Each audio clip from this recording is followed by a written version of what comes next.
জান্নাত, জান্নাতের অংশ।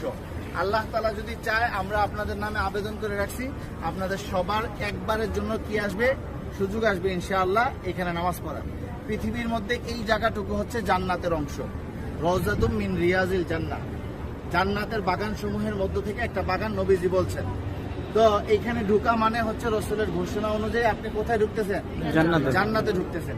এখানে যেদিন ঢুকার সুযোগ আসবে ওই দিন এখানে ঢুকে আল্লাহর কাছে দোয়া করবেন যে আল্লাহ তোমার রাসূলের কথা অনুযায়ী আমি কোথায় ঢুকছি, জান্নাতে ঢুকছি, তুমি তোমার ওয়াদা রক্ষা করো। জান্নাতীদেরকে আল্লাহর ওয়াদা হলো আর কখনো জাহান্নামী বানাবেন না, সেই ওয়াদা যেন আল্লাহ রক্ষা করে। এইভাবে কি করতে হবে, দোয়া করতে হবে। ভিতরে ভিতরে এইরকম কালারের পিলার আছে, এই যে দেখেন এই যে চিহ্নটা খয়েরি কালারের, এই চিহ্নগুলা পিলার যেরকম, এগুলি না, এগুলি ছোট আর এটা কি বড়। এই পিলারগুলো হচ্ছে বেশি গুরুত্বপূর্ণ, কথা বুঝতে পারছেন? এই পিলারগুলো সম্পর্কে আপনাদেরকে বিস্তারিত পরে জানানো হবে, যে এইরকম পিলারগুলোর কাছাকাছি নামাজ পড়ার চেষ্টা করবেন।